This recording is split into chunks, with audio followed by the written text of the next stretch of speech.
everybody. Welcome to Paranormal Among Us. Welcome to Saturday night. Hope your night is going great. Hope you had a great weekend so far. A good kickoff to the weekend. Here in the Midwest, the weather is beautiful. It's supposed to be another awesome day tomorrow. So hope you guys got out and took advantage of it and are having a good time. So I have a great show lined up for you tonight. I have Greg Ogles backstage waiting to come on. I have a few things to cover before we say hi to Greg. First off, I want to let you guys know April 18th and 19th, or into the 19th, we will be out at Ashmore Estates, 11:30 on the 18th till 2 o'clock in the morning on the 19th. Rob and Terry will be there. This is being put on by Blondes and Booze and After Dark Paranormal. Holy cow. Wow. I just had a brain fart there. Blondes and Booze and After Dark Paranormal. Rob and Terry will be there. Jessica Porter, Letitia Nunley, Rachel Marie, Josh Hurd, and some dork up there in the corner. That's me. So tickets are $85, includes a pizza dinner, guest speakers, and the overnight ghost hunt. It's going to be a great time. So come on out and join us out there. It's going to be a great time. Also, if you are looking for, and this is pretty brand new, my cousin over at Purple Penguin Crafts and Creation has created some merchandise for me. So I have the shirt here. We have shirts. She's coming up with magnets, can openers. What was the other thing she had? Keychains. So if you would want any of that stuff, there's the website, purplepenguincraftsandcreations.com. And then scroll down to the bottom of their screen and you will see the Paranormal Among Us section there. So check that out. It's some cool stuff and enjoy it. So get it and support the show. It'd be cool. And then if you are going to out to Ashmore, I'll have some stuff out there for you as well. So that'll be kind of cool. All right. I believe that's all I had to talk about. So without further ado, let's bring out Greg Ogles. Hey, Greg, how you doing tonight? Doing great, Paul. How about yourself? I'm fantastic. Thanks for coming out and Thanks for joining having the show me. tonight. Thanks for having me. No problem. We want to talk about, definitely talk about your Legend of Downey Booger documentary. But, you know, something that I found even more fascinating than the show is that you did that all in your spare time. An engineer by trade, filmmaker by night. That's right. Sounds like a super. I like Batman. So, you know, I could probably spend hours talking about the technicality part of that because, you know, I got the video background and stuff like that, but I won't bore everybody with all that stuff. But I do want to ask, how did you get into doing that kind of thing, documenting things like that? Well, back in 2013, I really needed a diversion in my life. So I was tired of hunting and fishing, so I got into Sasquatch hunting, and I'd always been interested in the paranormal. I've had some encounters when I was a young kid, but you know, I'd always been interested. I grew up watching In Search of, and you know, all the other shows, and you know, I was just enthralled with them. But after I got into some of the hunts, the Sasquatch hunts, I decided sort of to go branch out on my own and bring some of my engineering skills into the Sasquatch world. Right. What I do on my job is I investigate crashes, or I did do that. I investigated crashes and developed a whole repertoire of investigative skills. And I brought all that into the Sasquatch world. And, you know, I thought, like, well, while I'm investigating all of this, why don't I just make a documentary, right? Now, you know, how hard can it be? I'm an engineer, for Christ's sake. But anyway, lo and behold, several years later, you know, we finally developed a film. But I will say that if nobody has really tried to make a film, if you haven't done that, trying to get into it when you know absolutely nothing about it, it's very difficult. It is extremely difficult. It is a lot harder than just pointing your camera, hitting record, and shooting. I mean, It there's is. a heck of a lot of stuff to think about. I've never done a documentary or stuff, but Hmm. I've done some things. Hmm. But yeah, that is crazy tough to do. Hmm. Um, It's very difficult. and this took you how long? 4 years. Wow. Um, we started in 2013, and by the end of 2017, we had a rough cut of our film done. Right. So then it came down to what all do we want to put in it, and um, what do we want to leave out. And I will say that we had some marvelous evidence that we left out, and it wasn't because of the evidence was bad. The evidence was really, really good. It was because my on-screen camera appearance was just horrendous. So I'll go back and I'll look at all of that, and it's like, gum, there was such good evidence, Uh-huh. but this Joker sitting here talking about it is just horrible. So we chose to leave some of that stuff out, and I had to practice some on screen, our own camera Yeah. uh, techniques. And after evaluating some of our witnesses, we went through a whole lot of re-going over their interviews over and over and over again, Hmm. and we'd put some in and say, "Oh no, this doesn't fit." So, but really, by the time 2018 came around, we had a rough cut done, and then we re-edited after 2018, and then last summer we came out with our final version. So, but all of our principal filming was done in 2017.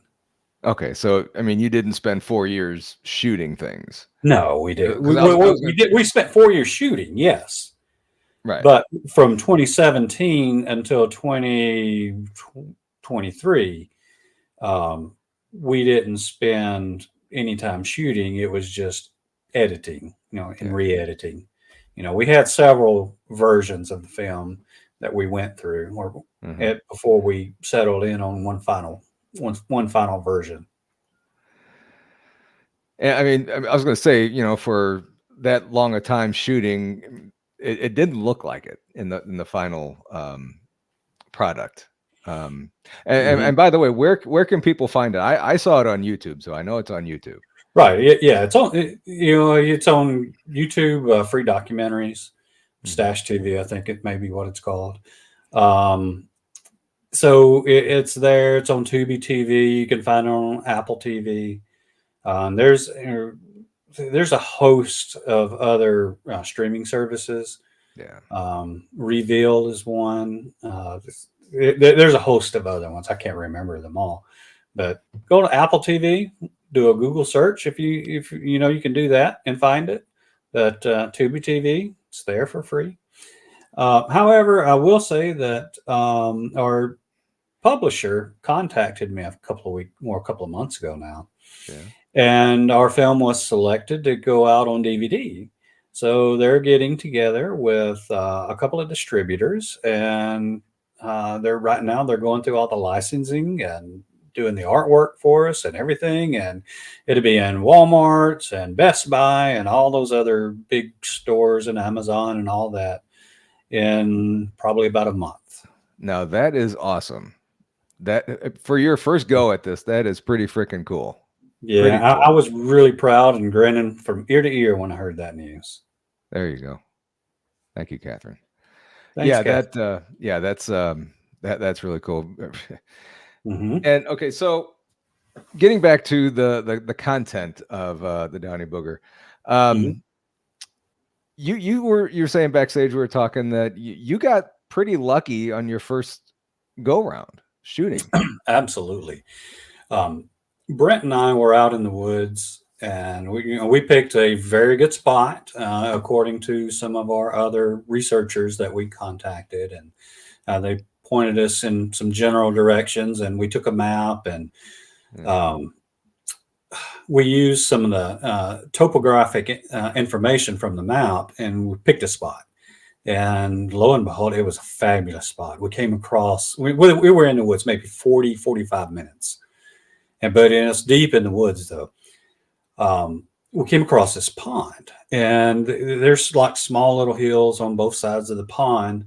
And from one direction, you see these big giant footprints come, from over the little hill down to the pond, and it turned at the pond, went a quarter way around the pond, and then back up a small little hill and back out into the forest. Now, these footprints, I mean, they were spectacular. You could see the toes all splayed, and that they would change shape from one print to the next. And we did measure between each footstep, and it's like 5.5 feet between steps. And the footprints were 16 inches long, 7 inches wide at the top, 6 at the bottom.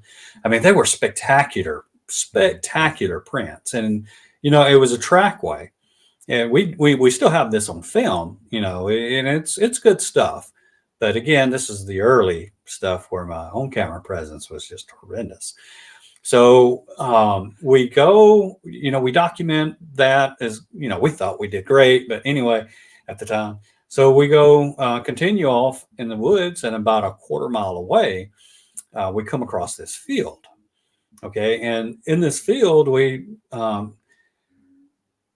see, a game trail, and I come up, start looking through this game trail, and I see something that, let me see how to describe it. It looks like a giant bird's nest, but like on its side, right? And there's like a small opening right in there. Right. And I'm like, dadgum, this is just weird. And it looked just like a bird's nest, how it's everything is all woven. But I mean, I could easily fit inside this thing, so I kind of sit inside it. But it is within arm's length of this game trail. I'm like, I was puzzled at the time, but now I sort of think back and like, wow, I think that was a hunting blind, because it was not just a little ways out from this blind. That we found another trackway, and again, it was identical prints to what we had seen before. And but instead of them being 5.5 feet apart, they were about 9 to 10 feet apart. Between 8 and 10 feet apart. Right. Like, holy smoke! I mean, it was kind of trucking here. Whatever it was. But one thing that we were able to get, thank goodness, we were able to get to cast one of the prints there, and they were hand prints that was just beyond the little bird's nest thing, the blind, and they were very far as you can reach out in your hands is how far apart they were. Yeah, you could see one of them really, really well, and we were able to cast it. But the other handprint you could see, but it was not castable. Wow. So that was fabulous evidence. And then in the same field, we saw the forestry department had put these bat houses at the end of the field. Mm-hmm. And we walked up on it, and they were essentially just 4x4 posts, and the bat houses were about 10 foot up. Right. So on one of the 4x4 posts, we saw fingerprints, and I don't know if it was mud or what made the print. What was on the hand that made the prints, but I mean they're very, very, very clear. And so on one side of the 4x4 post, you could see the four fingertips, and talking about fingertips, their fingertips are about this long. Yeah. I was like, holy moly! But on the same face of that 4x4 was the thumbprint. Just so like all the way around? Yes, all the way around a 4x4 post. I mean, I don't know if I always carry one with me, whenever I do convention just to Yeah. see, just to show people how big a 4x4 post is. You can't get your hand around them. I Yeah. mean, No. no, they're you'd have to have a Kareem Abdul-Jabbar hand or something. Shaq. You know, Yeah. yeah, have to have the Shaq hands. But Wow. anyway, so we filmed that, and that was what I thought was some fabulous evidence. Right. And that was on our first outing, and I was sitting here thinking that, man, I'm putting these engineer skills to use, and we're documenting stuff, and I'm going to solve this mystery, right? I'm going to solve it. I'm going to prove everything. Well, I really didn't know how special that evidence was Yeah. until much later, because we have not had that kind of physical evidence in front of us since then. It was just a very special day, Right. and apparently it's been one of a kind. Now, we've had other encounters that's been fabulous, but beginner. I chalk all that up to beginner's luck, and I really wish that my own camera skills and our forethought was a whole lot better then than it was, than in what it was. The on-camera stuff that takes time to, Mm, maybe by the next documentary you'll ace it maybe, on maybe, camera. maybe. I don't know. Hey, it might be better just to leave me off and film everybody else. But keep the voice on there. Keep the voice as a narration. That was pretty Hmm. cool. That Well, sounded pretty cool. appreciate that. So did you get any kind of hair or fur evidence? Anything? I do have some hair evidence. We thought about sending that hair evidence off, but I mean, under the we thought about it, but you're going to have, like, either it's a known animal or it's not. Right. So that's the best scenario we could come up with, is unknown animal, Right. right? So we elected not to show that part in our film. I mean, I've carried this little microscope with me that, if you hook up to your phone, and you can examine the hair and look at the end of the hair to make sure it was pointy and not cut off, and you can even look at the I don't know, the middle of the hair, where it's Right. the heart of the hair. I don't know what it's called. I'm not that kind of scientist. I'm not a biologist. I'm an engineer. But And a anyway, filmmaker.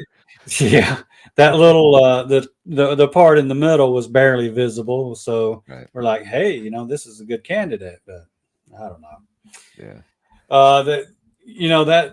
That's the only hair that we really found. Of course, in the film you did hear we got good audio. We got lots of good audio. However,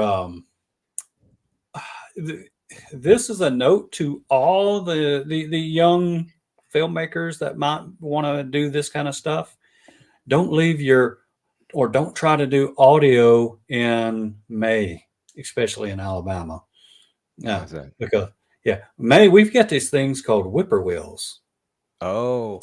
and they find your audio recorders, and they light about this far away from your audio recorder, and they go whoop, whoop, whoop, whoop, just all night.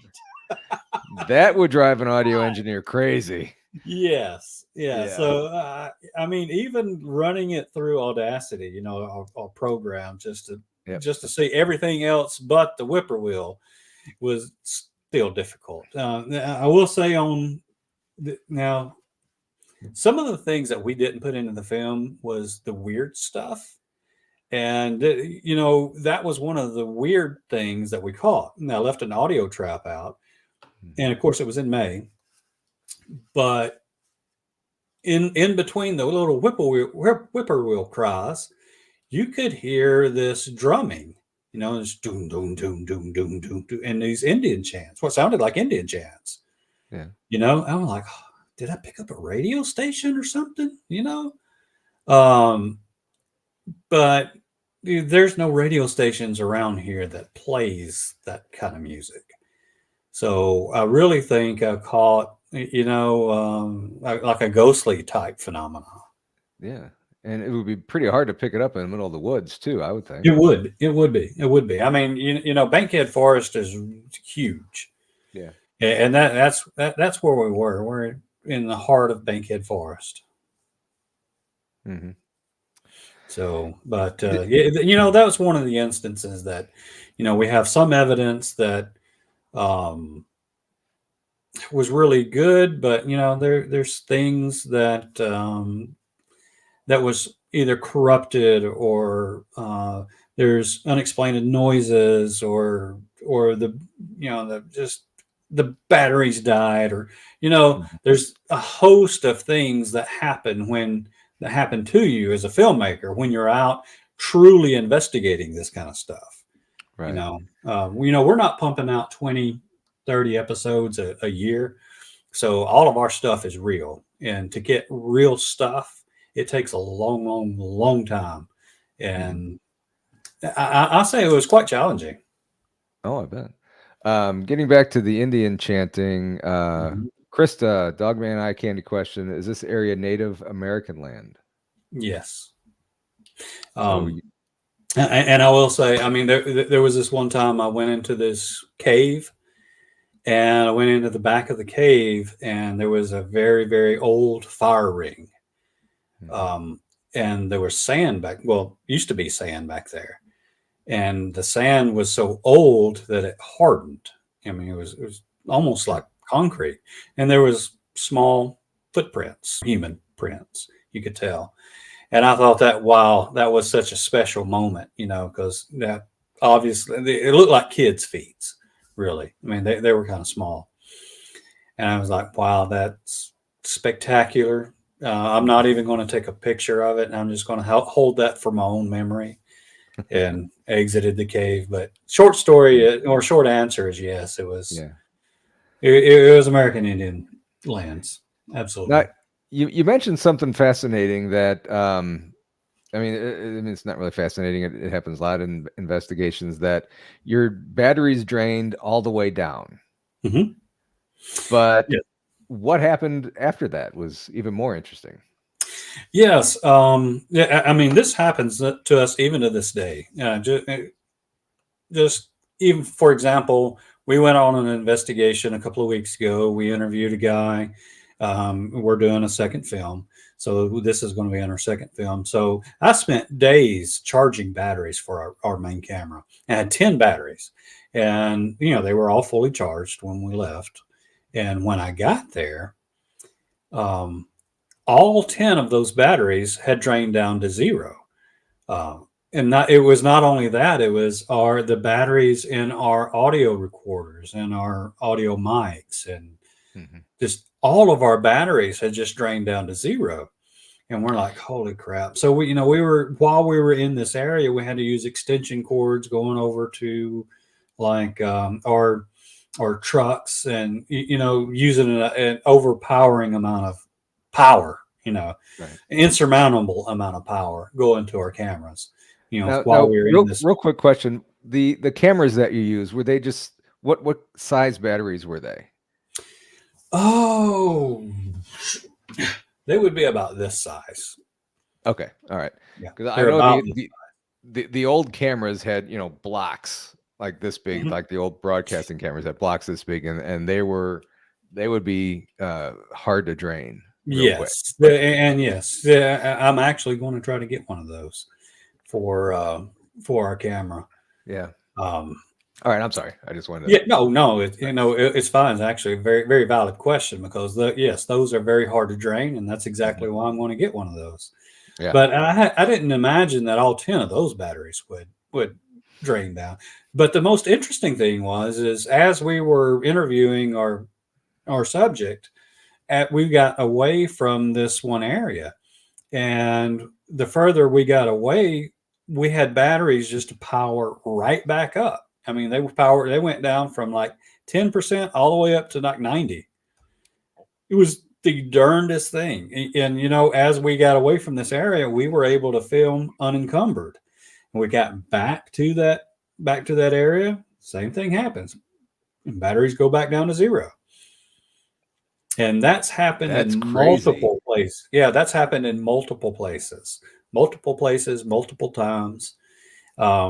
There's been times where I would put a camera like on top of the car. I would stop Yeah. short of when I would actually get to our final destination. I'd put a camera on top of the car and start recording. And that Yeah. way, if you catch anything, hey, it's interesting. It's not the greatest of cameras, but at least it's a camera, right? I mean, So it's a there good was one camera to time, put yeah, on top of the car. Yeah. yeah. So there was this one time I was taking out one of our prospective camera people out with us, and she wanted to see what it was like. I took her out, and we both saw something, and we got a glimpse of something Hmm. as we pulled into the final place, right? And I was like, "Holy crap!" I mean, she said, "Did you see that? What was it?" And I was like, "I don't know. Was it a bear?" I was like, "I don't know." It was just very quick, but I was thinking, "Hey, camera, top of the car. I can run Yeah. it over and over and over again." So, we walk out and, into the woods. We're going down this road and we start getting followed, you know. As we walk, something else walks beside us. And as we stop, it stops. We walk, it walks. We, did this whole shadowing thing. Hmm. And it gets really, really close. And she's starting to freak out like, "Hey, I don't know what this is. I'm ready to go back." And and then by the time it's getting really, really close to us, man, this in Alabama, it's, during the summer, it's really thick in these woods. You can't see more than 15 feet into the woods. Yeah. So, and it's about 20 feet away. And then something grabs a hold of the two trees and just starts shaking the snot out of them. And of course, it's like, Wow. okay, it's time to go. So Yeah. we're walking back to the car, and I'm sitting here thinking the whole time, I got it on film. I got it on film. So, finally get back to the car I know. and take it home. And I'm so excited to put the SD card into the computer, and it's showing right up till we start to turn the curve. And then, Oh hey, what man. happens? Hey. And for 15 minutes, that camera was corrupted. Those files are corrupted. And then after 15 minutes, it starts right back up again. Was that the time it took for that Yeah. encounter? Mm-hmm. Wow. Mm-hmm. I'm like, Any dang. So any idea it's what that could have been, or? well, I mean, this the same area where we got those footprints. We're not supposed to have bears here. Yeah. There are a few, but we're not supposed to have a whole lot of bears. And I Yeah. will say that area had some Sasquatch activity. I mean, I don't know anybody who's got 16-inch feet that runs around in the middle of winter, you Yeah. know, sticking their toes in the pond. I'd rather run across a Sasquatch, I think, Yeah. than a redneck. That's So, crazy. Yeah. yeah, we've just had all kinds of just weird phenomena happen when it comes to equipment. Yeah. I mean, that just happens, I guess. It I does, mean, it does, that's it does, crazy. and now you have to expect it. Yeah. They That's just why I have 10 batteries for my camera, but all 10 of them died. went down. All 10 But of them. luckily they came right back up without having They did. to spend hours charging them all. They did. I mean, hmm that's and if things don't want to be recorded, I guess they don't. And I They still don't get don't exactly have an explanation for that phenomena. But it does. When I first started in this, I will say that I was kind of in the camp that um, Bigfoot was just flesh and blood and Mhm. just an animal. However, when as we started to progress in the film, and we had weird encounter after weird encounter after weird encounter, we've had things to start like running straight at you, and it gets to the edge of the trail, and you think, yeah, I'm supposed to be able to see something by now, and you can't see anything.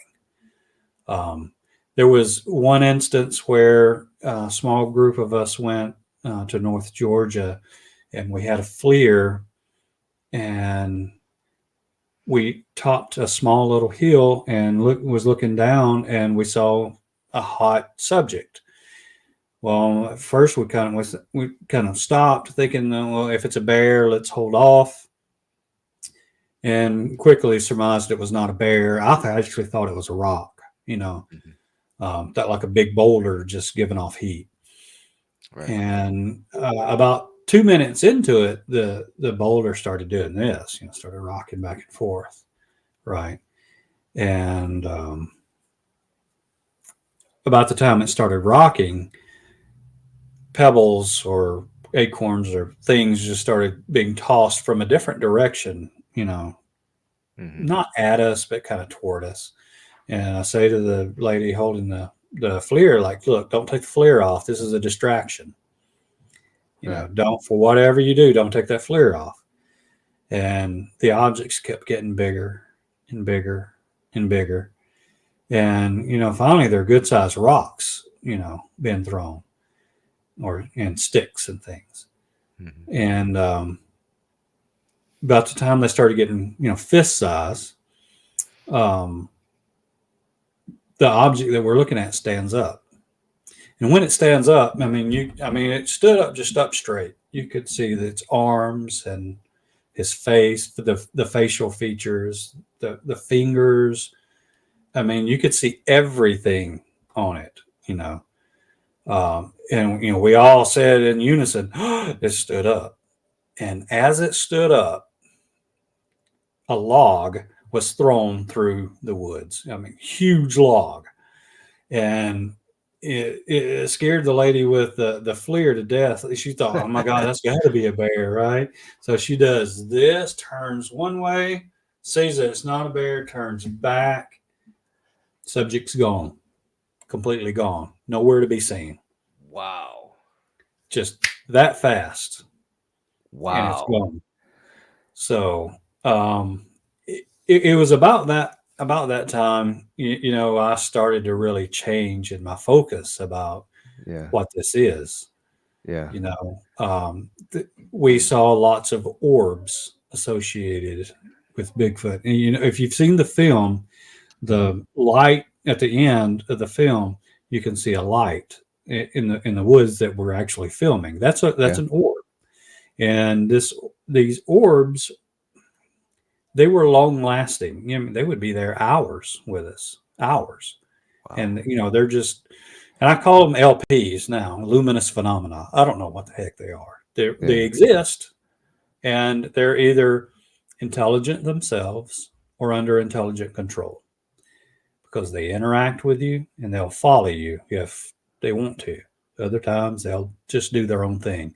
But this one was interacting with us, and it was there all night. And, as we're filming this orb, you can see something crawling on the ground between us and the orb. But we didn't see that with our eyes. We didn't see it at all. What we saw was just the orb. Now we did have a crew member with us that said she saw something run down the trail, something kind of dark run down the trail. And it was about the time that this thing crawling on the ground went off camera. But the camera tries to focus on this thing. So it's genuinely there. And you can see a head. When you blow it up on a big screen, you can see its head. You can see individual arms, and it looks just like the spider crawl, that people have, drawn. There's a sketch out there that it's called the spider crawl. It looks just like that. And to me, I was like kind of freaky. Hey, why didn't we see this thing? Because it was close. It was real close. So I've kind of gone into another camp, like saying there's more to Bigfoot than just flesh and blood. Of course it's flesh and blood sometimes, because it leaves a leaves tracks, right? Leaves Yeah. tracks, leaves hair. Handprints and footprints. Yeah. Yeah. Christine Murphy, I believe in portals with these creatures as well as orbs. Oh, yeah. Well, I can tell you 100% orbs are 100% real. 100%. I've seen them countless times. Hmm. There was one time, and then this is another event that didn't make it into the film. Janice and I had, well, let me preface this by saying, whenever we went out on walkabout, we would go in and at least at minimum pairs, if not all together, but we would like to try and leave people at base camp too. Hmm. So Janice and I went out on walkabout, and we would stay gone usually 45 minutes to an hour. We wouldn't go any longer than that on walkabout. So we came across this purplish hue light in the woods. It was kind of large. Yeah. I'd say like 10 foot around. Um, and it was almost like a fog, but orbs were like coming in and out of it. We're like, dadgum, this is cool.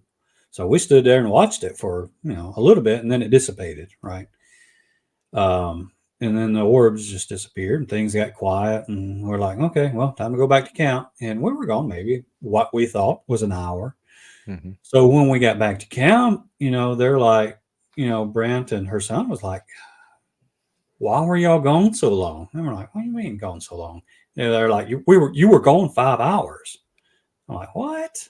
No, we're gone an hour. What are you Oh, talking about? And I honestly did not believe them until a few minutes later. The the sky started getting red because the yeah. sun was coming up, Coming. and we had went out at like right about midnight. And the weird thing about that is that they heard our voices just outside of firelight of the camp talking, but we were nowhere near there. I mean, we were half a mile away. Really? Yeah, but they heard our voices, but they couldn't understand what we were saying. They just heard voices. You know what I'm saying? Yeah. So, that was really interesting. At the same place, Janice, and I've heard this myself too. Whenever I addressed Janice, I would always go, "Hey, Janice," and Hmm. and then talk Yeah. whatever I need. So she heard, "Hey, Janice," in my voice, and I was nowhere near there, nowhere near. And to come back, she says, "Hey, what'd you want?" I'm like, "What do you mean?" No, I was like, "No, I was way over at the bathrooms. I was nowhere near here." So we kind of first wrote the first one off as hearing things or whatever. But Until no later one. that night, I happened to get up and I was going to go use the bathroom, and then I heard, "Hey, Janice," in my voice. I heard that, and I was Wow. like, "Holy crap! Let me get back in this tent."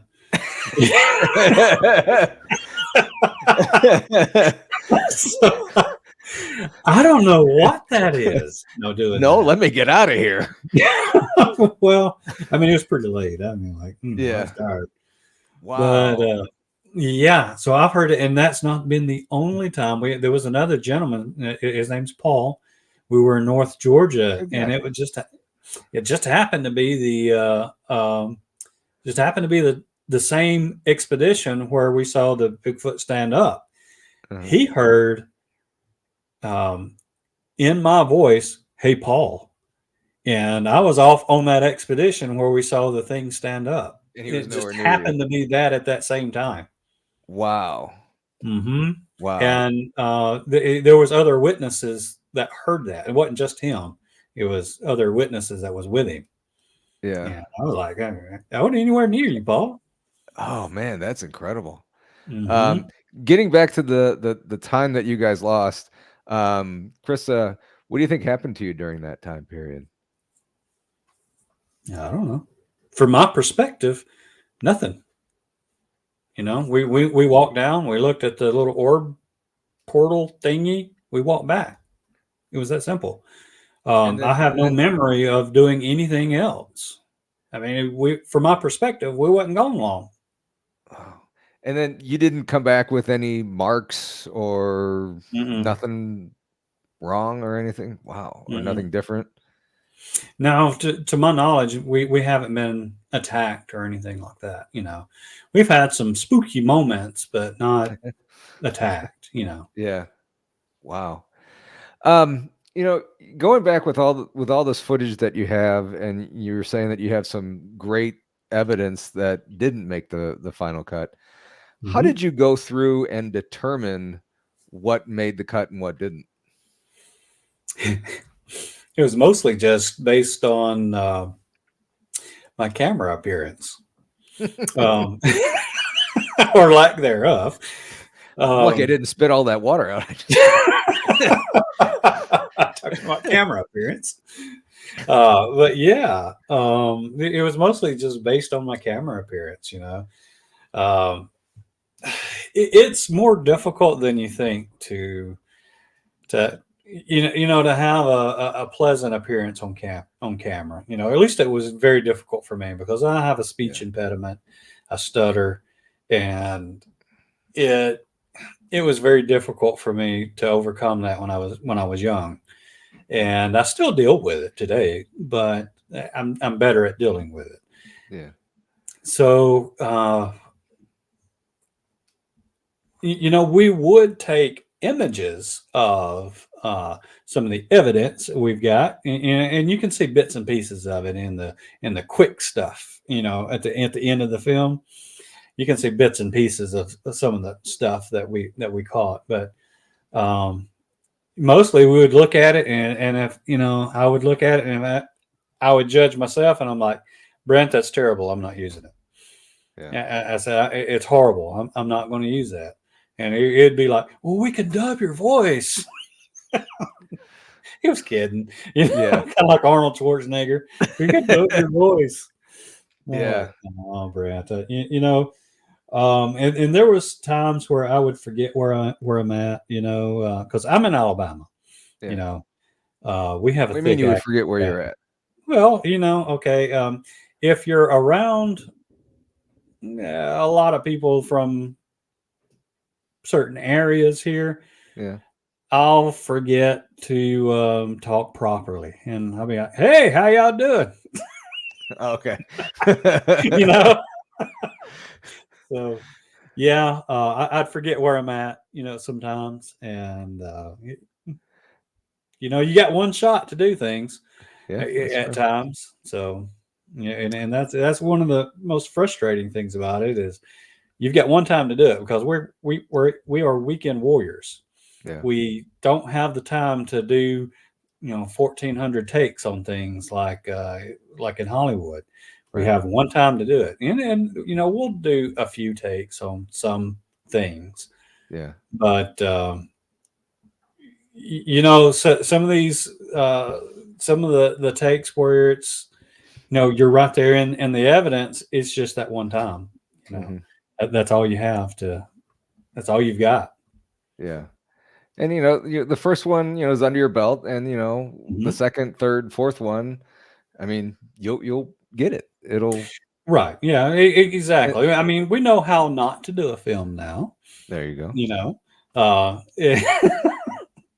so we're going to do the things that we're not going to do the things that we did in the first one, but keep some of the things that we learned and improve upon them. And like I Right. say, it took years to do that first one. And this one we started in not this past fall, but the fall prior. So Mhm. fall of 22 is when we started it. Okay. Um, and we were actually going to finish up with just that, was going to be done by the end of fall 22. And then happened to come across another opportunity that I just couldn't pass up. And, Hmm. that's going to the LBL, to the Land Between the Lakes. Yeah. And I'm like, okay, well, the evidence that we got there in the fall is spectacular. Now, I will say, um, the evidence that we have in this second film already surpasses what we had in the first film already. Really. Yes, we've Yeah. got some great evidence, some And all from fantastic the evidence. LBL. Well, no, we haven't even been to the LBO yet. Oh, Yeah. So that's why I'm saying. I mean, I'm super excited about getting this second film out because we've got some fantastic stuff. wow. And it's not just Bigfoot. I mean, we're putting everything in this time. We catch some weird stuff, and we got some better equipment. We're like everything's going in. It doesn't matter. Professionals now, yeah. Yeah, that's right. If you go fishing, right, and you're like, okay, well, I'm just going to go fishing. You don't Yeah, target one specific species. You don't necessarily throw everything else away. Or if you're going bass fishing and you catch a giant crappie, you don't necessarily throw it back just because, like, well, I'm just going to discard that. Same right. thing with paranormal. If you're going Bigfoot hunting, so to speak, Yeah, and you catch orbs, well, you film that too and you address it. If you get right. disembodied voices, you address it. These are Mhm. things that happen, and these are Right. things that we came across and we have evidence of now. So, like I said, we're That is throwing everything out there this time. that is a great tease. That is a great tease. Mhm. Um, when is the next one coming out? We are shooting for December of 24. Okay. Editing is going to take a while. Yeah. And, there's other pickup shots that you have to do to connect one dot to another, whether it be voiceovers and things like that. So we still have to do all of that. Mhm. But we've already got some editing done. So after we finish with the LBL, we're not going to have this big giant pile of video to edit. You know, Mhm. we've already got stuff that's been edited, and we've already got a head start on things. So December of 2024 looks to be like a good time slot for us. That sounds awesome. I can't wait to see it. I mean, even with this little tease here, Mhm. um, that's going to be incredible. I can't wait to see. I don't want you to. I mean, you can't really say what it is. Yeah, I can just say that I, it's fabulous evidence. That's all I'm going to say. And y- you I know, tried. uh, how we present it, is that's going to be one of the challenges. Yeah. Is presenting it. So it's you have to make it entertaining too. Oh, of course. You can't just be out just dry. Well, and this is what we had over here. You can see this. No, you don't do that. Yeah. You got to make it entertaining, as Yeah. well. And there's a fine line that you have to walk. And you have to make it entertaining for That's right. the casual fan, casual viewer. And Hmm. you have the hardcore ones that'll know exactly what you're doing and everything, but you got to make it Hmm. entertaining for the casual ones. That's So right. that's cool. And he Yeah, I can say our evidence for the second film surpasses the first one. So this is going to be evidence packed. And, the other one was more nice. informational packed. This one's Yeah. going to be more evidence packed. Nice. You have good music to go with, good suspenseful music to go with it. Oh yeah, you know, and the good thing is I have a son that's he's a music major, and he's like a musical genius. He really Yeah. is, and he actually done a lot of the work, a lot of the music in our first film. Yeah. He was still in high school then. Awesome. Actually, took him to the place where we saw a lot of the orbs, Mhm. and he's like, Dad, what really, whatever. So we go camping, and one night we walk out, and um, sure enough, right on cue, here come these orbs, and they kind of settle in about 50 feet away from us, and they're interacting with us, and he'll ask them a question like, "Can you make yourself brighter?" And woof, they get bright and then dim, and they're interacting with us, Mhm. and then for some reason he got spooked, so he's like, "Dad, I'm ready to go back to camp now." So we start walking back to camp, and he starts looking over his shoulder, and there these orbs like they're following us like a lost puppy. He's like, You Like, take Dad, lost puppies home. You don't take orbs home. that's right. That's right. Like, Dad, they're following us. I said, I told you, son. He said, they'll stop when we get up here to this clearing. And, sure enough, they do. Yeah. Wow. I So, mean, that yeah, would he kind of be didn't enjoy them creepy. as much as I enjoy. I don't know what they are, but I can tell you 100% they exist. Oh I yeah. Oh yeah. still don't know Oh what yeah. they are. Yeah. So what other um encounters have you had? I know there's been a Okay, bunch. we've had. I didn't believe in ghosts until I saw one. You Yeah. know, on one of our, of course, Bigfoot and expeditions, I saw in the Yeah. field. I saw actually Janice and I both saw it. We saw an Indian on a horse materialize, and it ran all the way across the field and got to the edge of the woods and disappeared. Wow. Yeah, that was just the freaky thing. It was like, hello. And we kind of tested it. We sent Brent over there where, where we saw the ghost. I said, Brent, go over there and we'll see how, solid you look compared to what. And he Yeah. walked over there, and, sure enough, I mean, they looked, as far as the transparency, they looked identical. So it was a solid mass that we saw. It was foggy that night. So, but it was a solid mass that we saw. And where was that? It was in Georgia. Wow. Mm-hmm. That's crazy. Mm-hmm. And of course there's, that Indian territory down there. It was old Crow land, and there was a massacre there. Yeah, I'll tell you where this is at. It's no giant secret. It's McIntosh Reserve, Okay. and the chief McIntosh there gave their land away, gave the Crow land away, and of course the other Indians was like, no, so they went and killed him, and there was this big massacre there, because there was some that was loyal to Chief McIntosh, and it was just a horrendous battle, and he's buried on that land, and I'm sure others are too. Yeah. Well, I know there's others buried there. There's small graveyard there, but yeah, I will say this though: that land over there is full of quartz. I mean, there everywhere you look, there's quartz on the ground. Mm-hmm. And we've been noticing that wherever there's lots of quartz on the ground is where we've been having a lot of these activities. I don't know exactly what that connection is, but it's got something. It's got something to do with this extra these LPs that we've been seeing, the light phenomenons. Right. I don't know exactly what it is. Up in North Georgia, it was the same way. That's weird. So where have you seen the other your other Bigfoot encounters? North Georgia and Bankhead Forest in Alabama. Really? Mm-hmm. But Bankhead is a spooky place. Even in the daytime, it's spooky in there. It's just weird.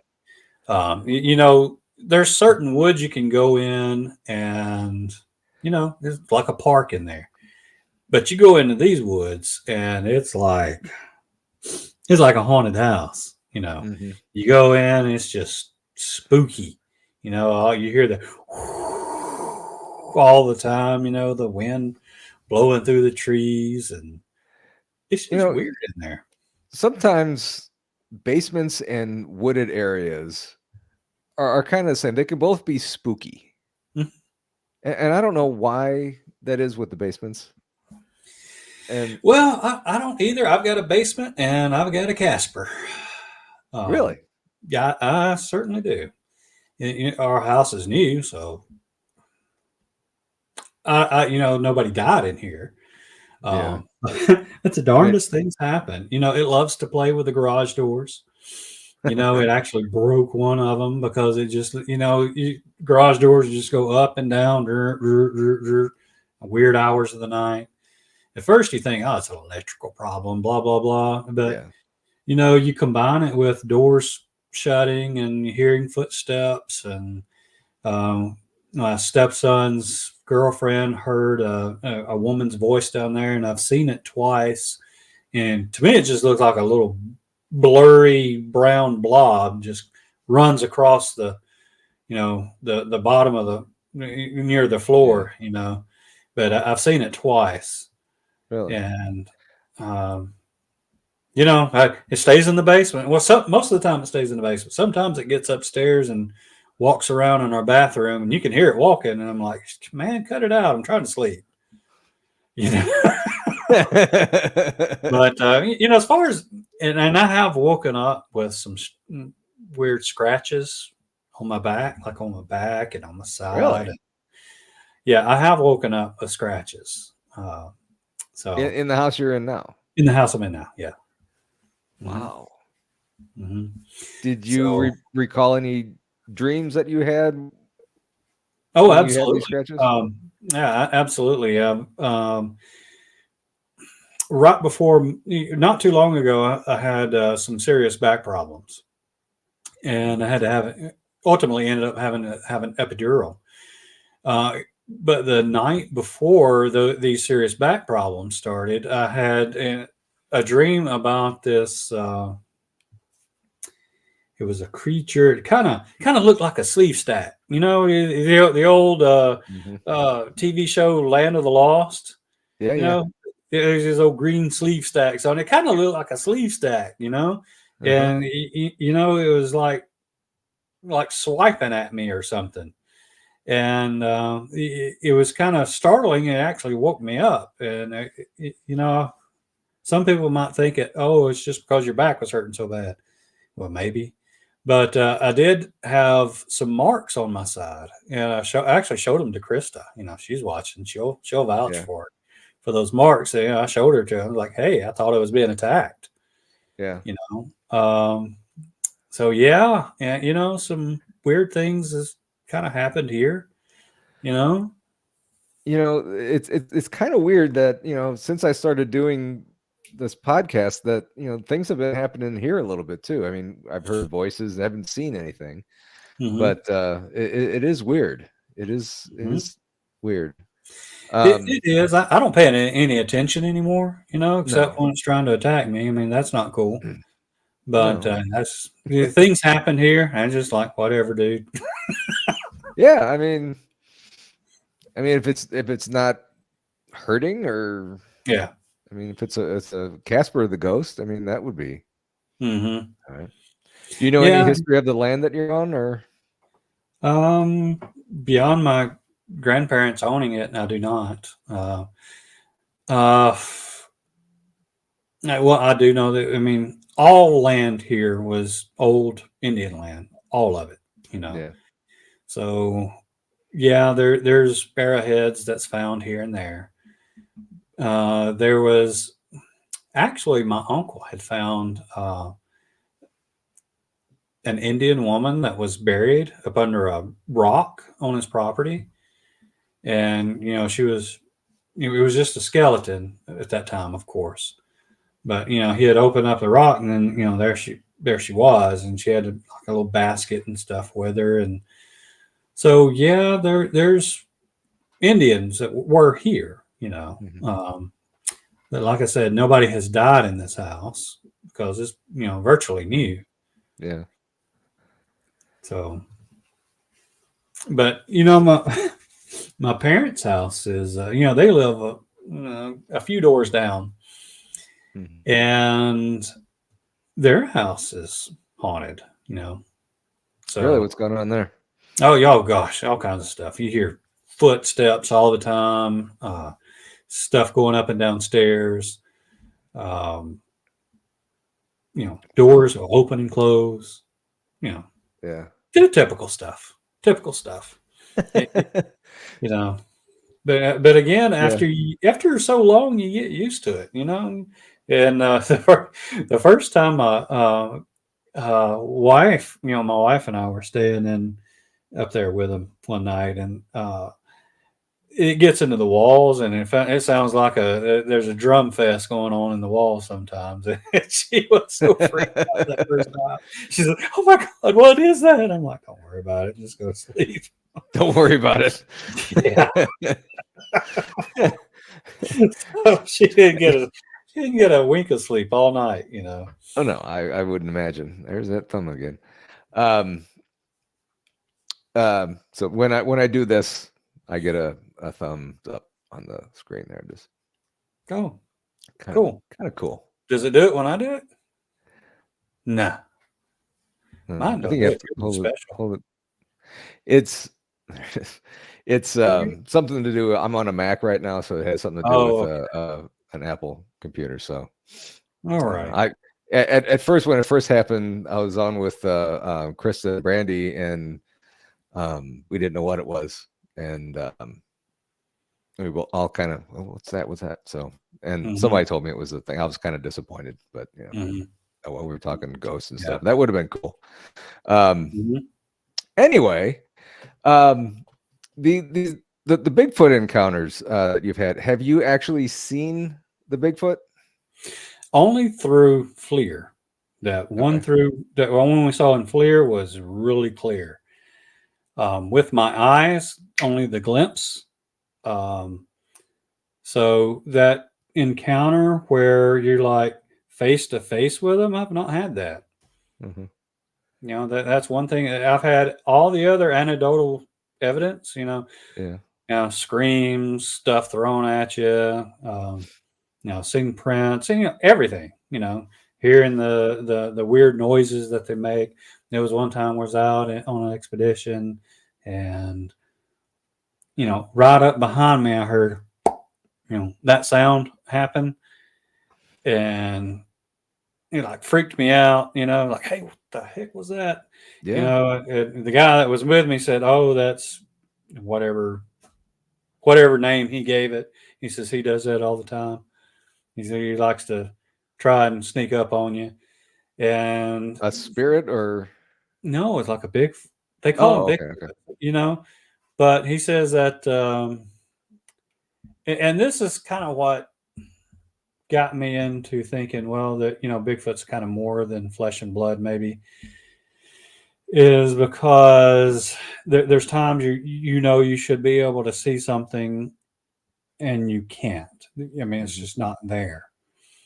So either they have an incredible sense of invisibility or, camouflage, or maybe they're going in and out of our dimension at will. I don't know what's going on with them, but something is. And that's kind of what keeps me interested in this, hey, Yeah. that, you think, dadgum, by the time you think that you've solved it, you've only reached, the top of the rabbit hole. The Exactly. rabbit hole goes way deep and many branches. Yeah. It's really what keeps me coming back, is because every time it's kind of something new, and, weird stuff happens. And, Yeah. And it's exciting once you get used to it. I don't have fear of anything anymore. I don't know if that's a good thing or a bad thing. Especially when I go up to the LBL, probably one of them's going to want to use me as some kind of bait or something, some kind of dog mad eye candy. there you go. So Make sure the cameras are charged, the batteries are charged, and they're rolling. that's right. So anyway, that's I don't have a fear of anything anymore. So it's just I've seen so much weird stuff. Is that Yeah. I'm like, okay, what else you got? Show me what you got. Yeah, I And, think after a while, you're sensitive to it and stuff, and it's just mhm, like second nature. And mhm. um, like you were saying before, we're all just looking for the truth, and Right, that's we want to see it, and right. yeah, Yeah, I want to see it. I want to, if I can, communicate with it. With yeah, whatever it is. You yeah, know, um, I've had a whole lot of life perspective change. I grew up Baptist, and just believed everything about that, and now it's not so much, because of, like, well, you didn't tell me about this, and you didn't tell me about that, and He didn't tell me about all this other stuff. And, I've just had uh, an awakening, I guess. Um, I've had to come to accept some of the things that I've seen and experienced. And I will say, when you first see these orbs or have these weird encounters, you don't want to believe it. You try to find a way to explain away what you've seen, because you think, well, my first thoughts was I seeing things, I'm like, Right. hold on, and I was able to explain it away. And then the next time I went, it happened again. And then I'm thinking, dang, am I crazy? Yeah. Am I actually hallucinating seeing these LPs out there? And lo and behold, other people start seeing them. And they're like, no, we see them too. I'm like, well, okay, so what are they? Because these things are interacting with us and they're not human. Hmm. I don't know what they are, but um, so I had to go through a process of acceptance with them. And it was, it, it was a difficult process. I had to actually accept that they're real. Yeah. And I imagine people that have this unexpected encounters with Bigfoot, they go through the same things. They're like, because all of a sudden you're coming face to face with something that's not supposed to exist. It's not supposed to be real. Right. And I can only imagine you know, what thoughts they have. You could see in the film that it, when we interviewed these people, they get emotional about these encounters. Yeah. And you can feel their emotions when you're there. And that's how you can tell whether or not your interviewee is actually telling you the truth or not, because most of the time on these these by chance encounters, these people get emotional. It's life changing for them. So, Yeah. and this has been life changing for me. Yeah. Speaking of the interviews that you guys did on the documentary, did you have trouble getting people to go on camera with you? Mm, yes, we did. There was this one lady we interviewed in Georgia. She had a wonderful, absolutely wonderful interview. And we did, we had our own camera and everything. And then the next day she came up to us and said, oh, please, just, I don't feel right about doing this. Just, Right. please, don't use it. And, she'd already signed the waiver and everything, but, legally we could have still used it. But we tried to respect people's wishes and all. And we're like, okay, well, we won't use it. There were several other people that would come up and tell us about their encounters.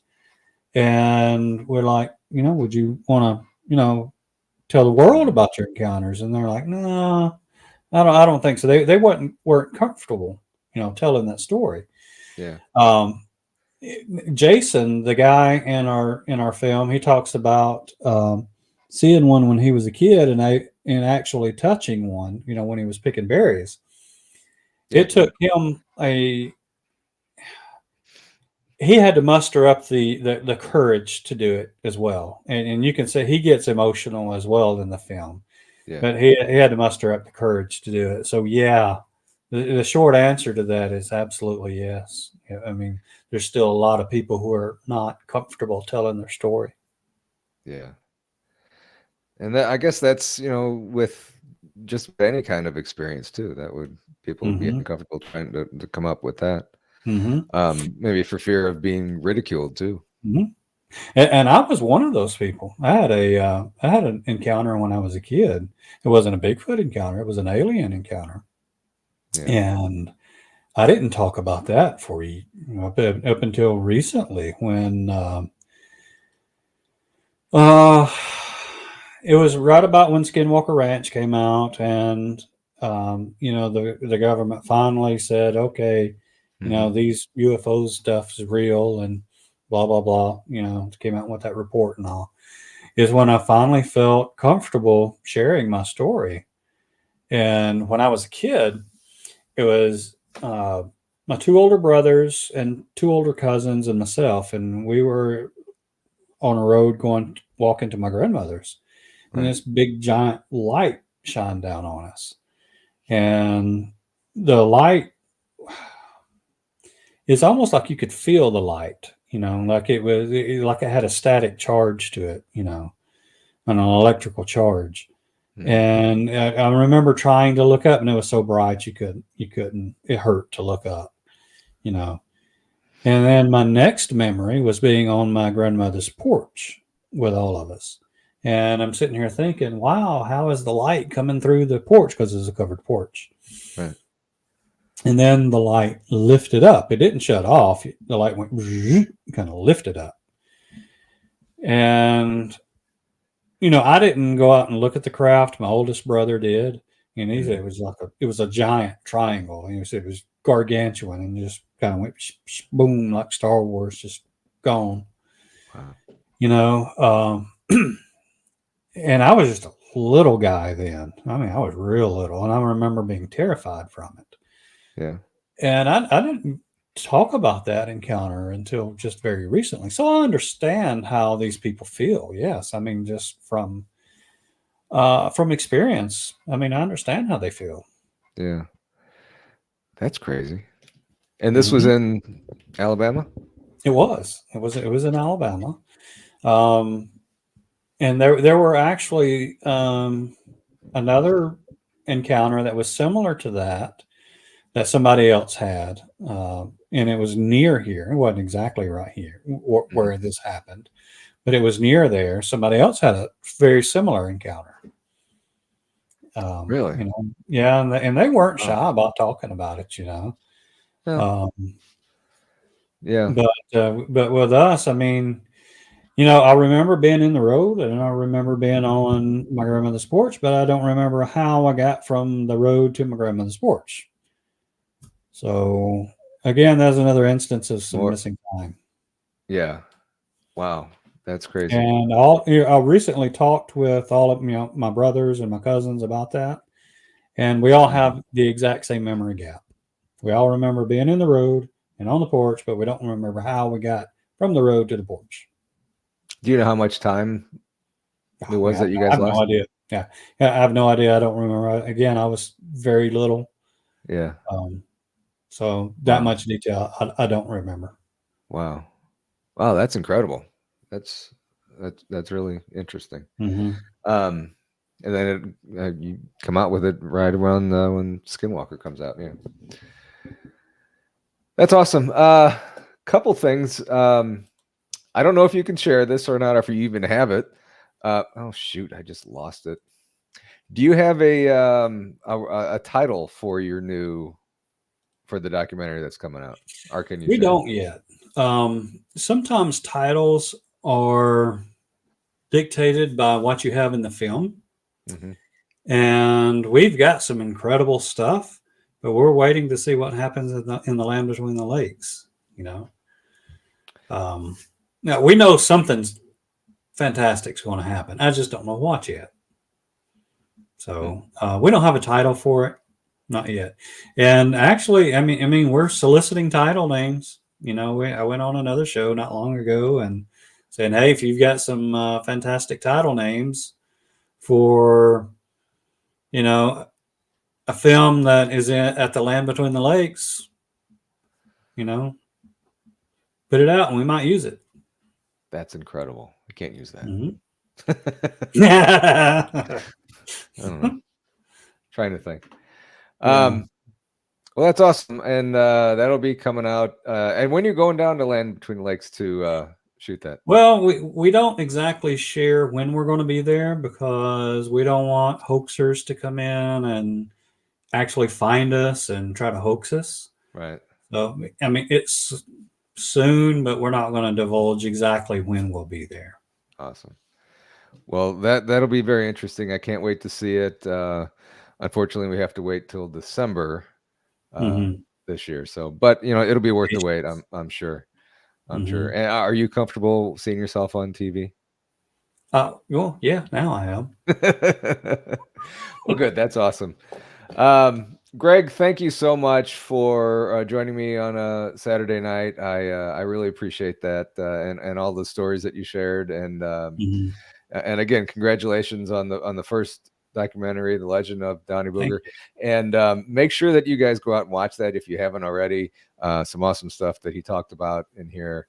I mean, it's great show, and you should be proud of that.